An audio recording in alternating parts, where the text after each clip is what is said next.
The White Place. The artist, Georgia O'Keeffe, was filmed in New Mexico near the end of her life. Wouldn't you? Wouldn't you climb if you were here? I walked all along the top.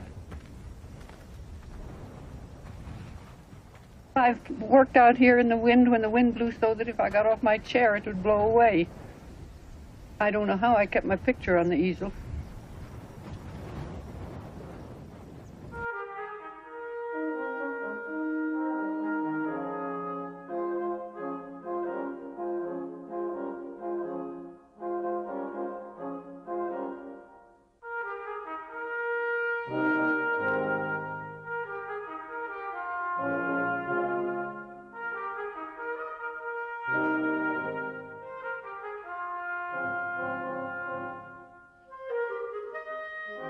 This is O'Keeffe country, a land the painter Georgia O'Keeffe made indelibly her own. Northern New Mexico transformed the artist's work and changed her life. As soon as I saw it, that was my country. I'd never seen anything like it before, but it fitted to me exactly. It's something that's in the air. It's just different. The sky is different. The stars are different. The wind is different.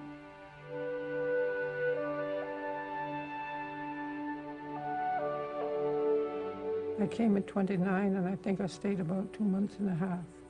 And I had a very good year working. And then maybe I stayed a little longer every year.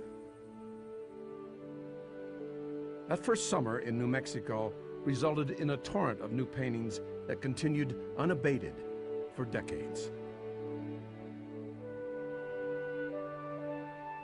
In 1934, O'Keeffe discovered the spectacular beauty of an area known as Ghost Ranch, north of Santa Fe. For more than 40 years, she spent every summer and fall in this adobe house she owned, working outdoors and in this studio. She wrote to a friend, "It's the most wonderful place you can imagine. It's so beautiful. It's ridiculous. And I have this mountain, the Pedernal. God told me that if I painted it often enough, he would give it to me."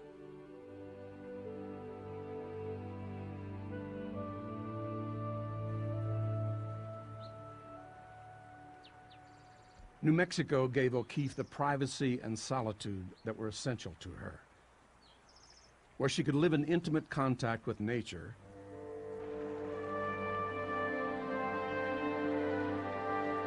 for nature was the true source of her art.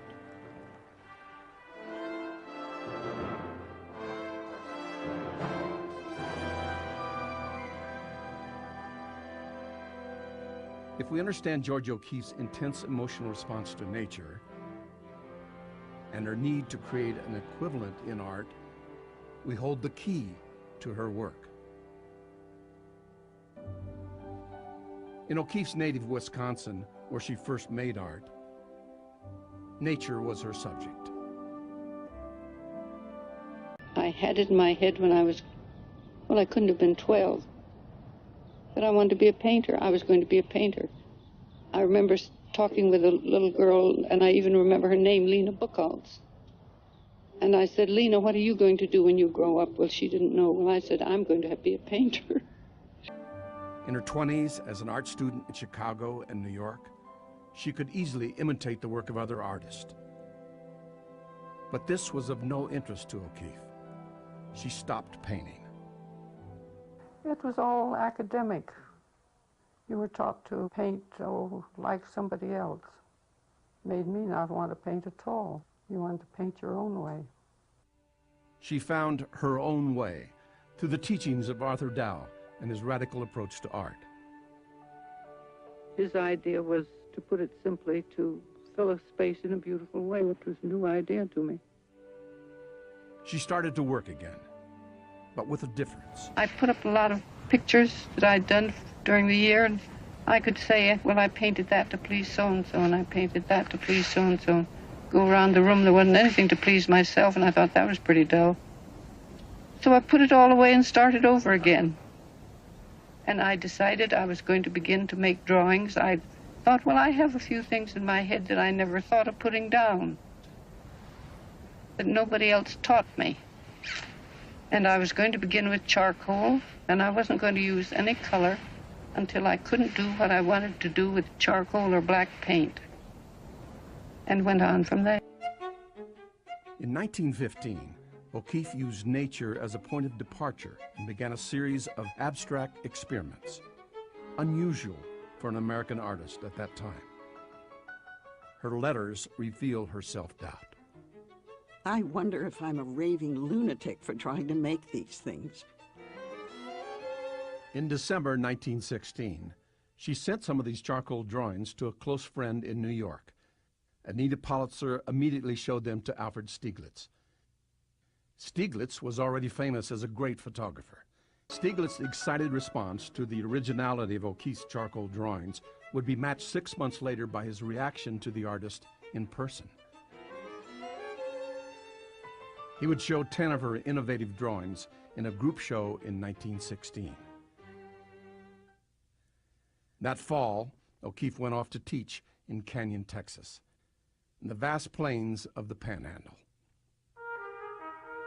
In dozens of abstract watercolors and oils, she expressed her fascination with the natural phenomena of Texas.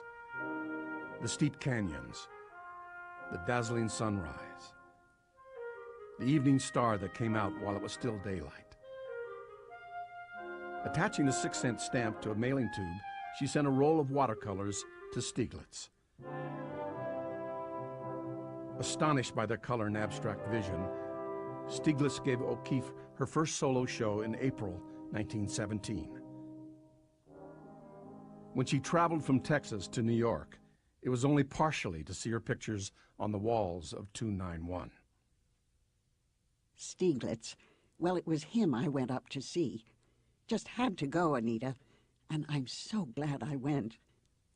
For nearly a year, O'Keeffe and Stieglitz had been writing constantly to each other, letters that were a revelation to both.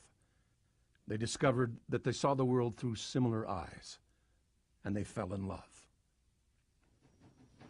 In June 1918, O'Keeffe left Texas for New York. Stieglitz had promised her a year in which she would be free to paint. O'Keeffe and Stieglitz lived in New York City and spent the summers at Lake George, New York.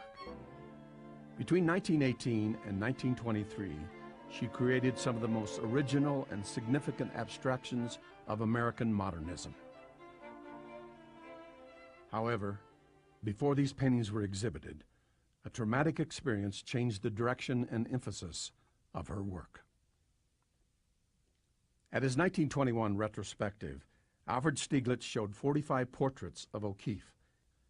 2 years later, at the first major show in New York of more than 100 of O'Keeffe's paintings, the critics took their cue from Stieglitz. O'Keeffe, shocked and disheartened by these interpretations, turned deliberately to recognizable subjects. Pears were pears, and flowers were flowers. Her large-scale flowers, influenced most likely by photography, added a new dimension to the tradition of flower painting. Although O'Keeffe became known for her paintings of recognizable forms, she never abandoned abstraction. But whatever she painted, it was her fusion of the abstract and the real that gave solidity and strength to her painting. Well, if it wasn't good in the abstract sense, it wouldn't have been much good. Just to paint a cross is nothing. The 20s brought O'Keeffe recognition and great success. Her paintings were praised by critics and bought by collectors.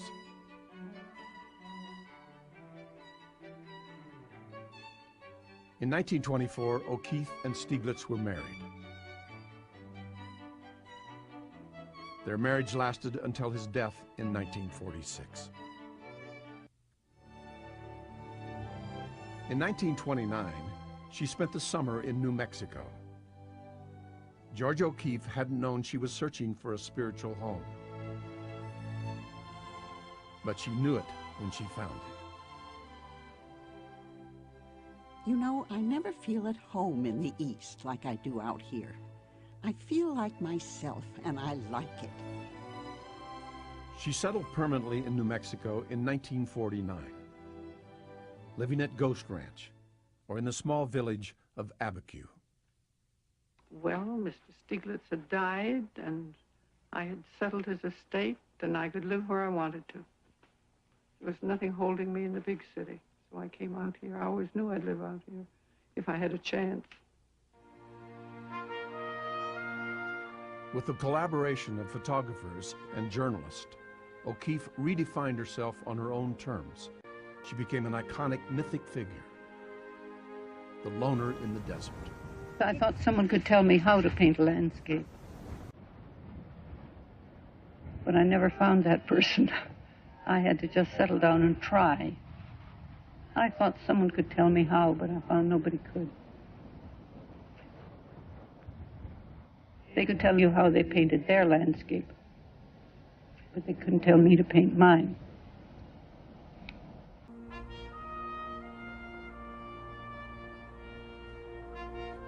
The Georgia O'Keeffe Museum is the first museum in America devoted to the work of an internationally known woman artist. It opened its doors in July 1997 and houses the largest O'Keeffe collection in the world, with more than 140 examples of the painter's work, many of which are always on display.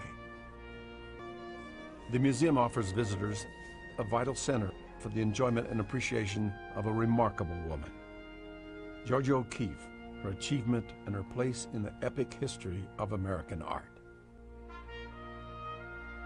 O'Keeffe has said, "It takes courage to be a painter. I always felt I walked on the edge of a knife." On this knife, I might fall off on either side, but I'd walk it again. So what? What if you do fall off? I'd rather be doing something I really wanted to do